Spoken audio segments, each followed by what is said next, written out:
అంటే ఏ విధంగా పోతున్నారు ఇంకొక పక్క మీరు చూస్తే ఎంత బరిదెగిచ్చారనేది ఒక ఎగ్జాంపుల్ మొన్నే చాలా బాధ కలిగింది. ఏపీపీఎస్సి 2019లో టెండర్లు పిలిచి నేను నోటిఫికేషన్ ఇచ్చా.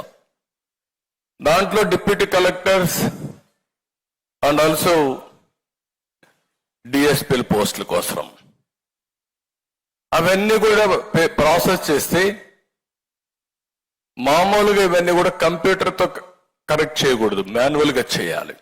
ఫస్ట్ టైం కంప్యూటర్గా చేశారు. అది కరెక్ట్ కాదని కోర్టు స్టే చేసి ఆ కోర్టు మళ్ళా డైరెక్షన్ ఇస్తే మాన్యువల్గా చేశారు. ఆ మాన్యువల్గా చేసిన తర్వాత ఫస్ట్ చేసిన మాన్యువల్లో వీళ్ళ మనుషులు రాలేదు.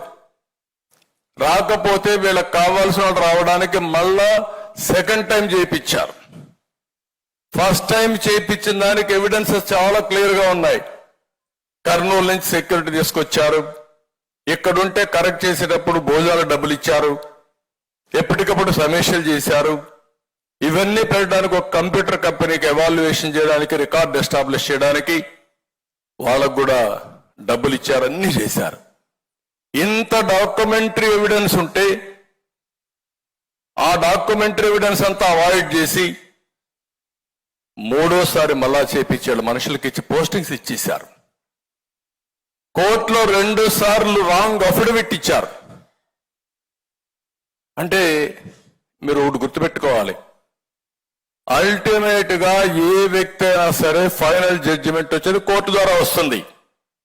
ఈ రోజు ఒకవేళ న్యాయం డిలే అయినా న్యాయం జరుగుతుంది, పోరాడే శక్తి ఉండాల్సిన అవసరం ఉంది.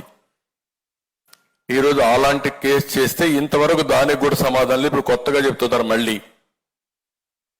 ఇవన్నీ కూడా ఏ విధంగా డెస్ట్రాయ్ చేయాలనో రికార్డ్స్ అని డెస్ట్రాయ్ చేయడానికి మళ్ళా ప్రయత్నం చేస్తున్నారని ఏపీపీఎస్సి కూడా పాత రికార్డ్స్ అన్ని ఇవన్నీ కూడా మనం చూసినప్పుడు చాలా వరకు నేను